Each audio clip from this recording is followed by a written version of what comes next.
Good afternoon, everybody. I hope you must be having a very dynamic and hectic session since morning. And now we are going to have a very vibrant session that is on medical technology and transformation and innovations. Uh, I have got four, uh, four experts from different fields. So first I'd like to introduce them. And then actually, maybe I'll make a 5 minutes presentation on core issues. And then we can start with discussion. Actually, is it okay, sir? Yes. So we have with us actually Dr. Om Manchanda. He is a CEO of Dr. Lalpath Laboratory. Can I, Dr. Om, please actually. Yeah.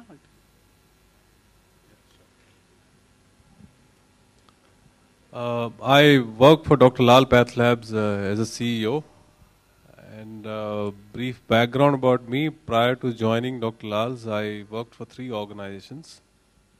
The longest was with Hindustan Unilever. Then I worked for Monsanto and then Ranbaxy Pharmaceuticals. And my background is, I'm an MBA from IIM Ahmedabad. So of total of 21 years of experience.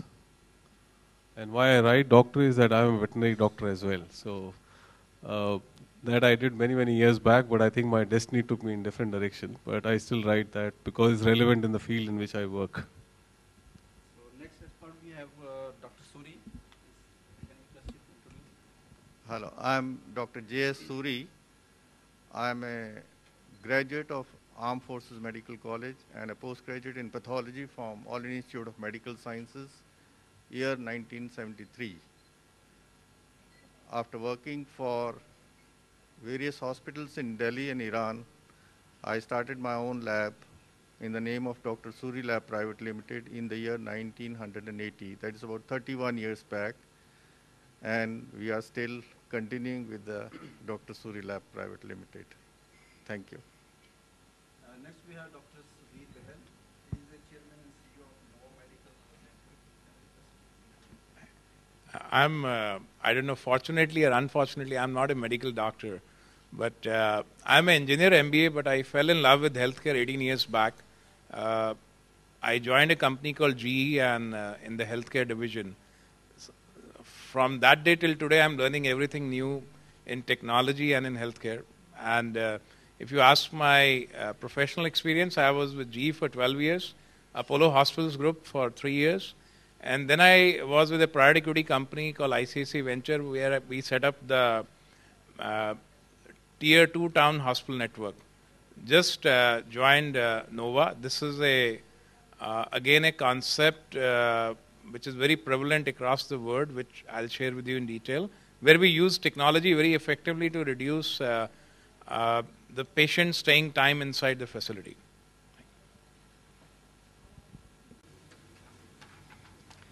Sir, first let's start from here actually. That now we have to talk about the technology innovation, which is a paradoxical truth with us. Now, what are your views about this segment?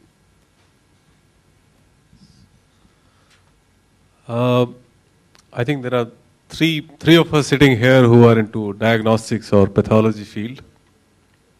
Sorry? Huh? No, actually, 3 lab people are sitting here, and the 4th, I think he's going to talk about daycare. Sorry, actually, before we proceed further, I'd like to introduce Dr. Sanjeev Chaudhary. He's the CEO of the Super Reliquare Laboratories. Can I request you to introduce yourself?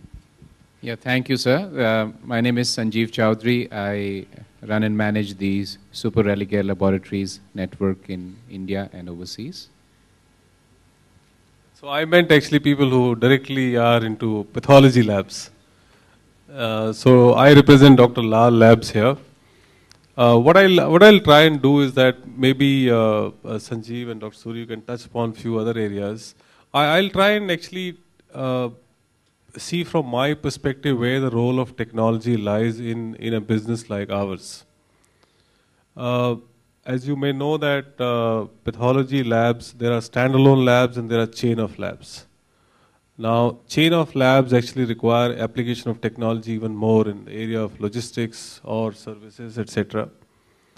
As you know, Dr. Lal Labs, we are a chain of labs across the country. We have about 1,000 collection centers and about 65 satellite labs. And we have a central lab. Earlier it used to be in Hanuman Road, now it's in Rohini. Now the challenge for us is really to have this entire network connected with each other on a real-time basis. And that's the application of information technology internally. The next is on the patient side.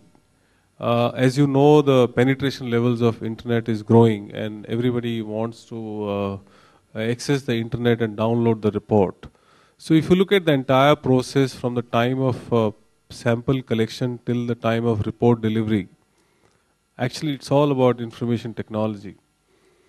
And in fact, internally, as we say, our product is actually IT. What we deliver is information which is actually printed on a piece of paper. So IT is not a support function in pathology space, it's actually a core function in pathology space. Without information technology, you really cannot have a network of pathology labs and collection centers. Now comes on the technical side, on medical side or testing side, all our instruments are bidirectional interface in the sense that the moment you collect a blood sample, it gets coded with a barcode. And all the machines only read the barcode and whatever information linked to that barcode. So after that, there is no human interface with the machine. It's just about the barcode which interfaces with the IT systems and report gets uploaded automatically. So, and that's how it has helped us to ensure the quality as well. And human interface is only at the time of sample collection and sticking of the barcode. After that, machines take over. And third area is, as you know, that when we have satellite labs, when we have collection centers, a lot of patients actually come and stand up in the queue and give the samples. Technology is really helping us out in reducing the waiting time in the queue. It's just like a checking-in counter at the airport. So we have actually utilized technology very largely in these areas of queue management system. So if I were to just sum this up, there are multiple areas of application of technologies. One is on the quality side, which is in terms of bidirectional interface with the machines. And second is on the service side, where we are able to actually do a anytime, anywhere service to the patient, where he or she can actually place the order on the net about that I need a home collection or office collection. And the same person actually can then download the report on the net. So actually he or she doesn't need to come to the lab to do anything because our person can go there.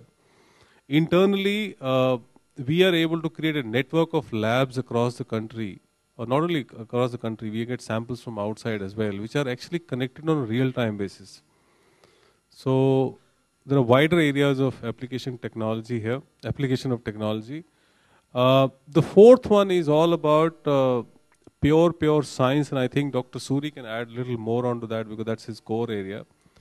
I think molecular diagnostics is the field which is really growing within the pathology or cytogenetics. The whole area now, patient behavior is moving from being into a prescriptive to preventive, and I think the future lies in predictive. It's not just preventive, it's like predicting what disease one is likely to have. So science is going to see a lot of advancements in that area as well. So I think my colleagues can add a little more to that. And if you have any question, you can ask me later as well. Thank you. Now I'll request Dr. Sanjeev. On one side, when we say that 70% of our population, they don't have a contact with a doctor, means qualified doctor actually. And on the other side, there are innovations, and we talk on technology, this technology. And then actually, I hope you'll agree that since there are more than 100,000 labs in our country, but maybe actually on that day when we had discussion that 300 are accredited actually. So this is another challenge and issue before us. So what are your views on this actually? Can't agree more with you, sir. The challenge is really enormous. I think if you look at two facts, one that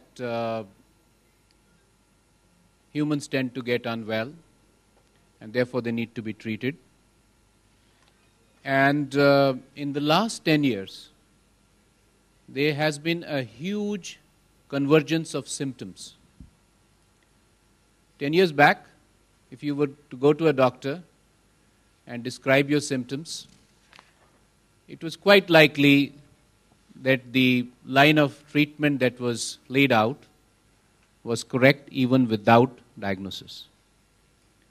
But now, the symptoms in a large number of diseases are so deceptively similar that you could actually be taking a completely wrong road. Now, that has made the whole field of diagnostics very critical. And it is therefore extremely, extremely important that this 70% population that does not get the face time, either with the clinician or the services of a credible laboratory or a credible setup, has the opportunity to do so, because otherwise we might just be treating the patient for the wrong disease. Now, this really makes the role of innovation very significant. Now, India has 100,000 labs, as the session chairman mentioned, and he's a very erudite doctor, of which less than 300 are accredited. Does it mean that the remaining 99,700 laboratories give wrong results? No. Many of them give right results. It's just that they are not subject to any peer or external supervision in terms of the quality standards being observed. So I think there is need for regulation for any real degree of innovation to go through and to be meaningful. Now, you beautifully summarized various dimensions of innovations, and I think if I were to put it very simply, innovation has two dimensions: doing new things and doing things more effectively and efficiently. What Mr. Manchanda just mentioned is a very interesting expertise that his company and most of the organized companies in India have developed, of finding a way to get the specimens into a laboratory and report it correctly electronically.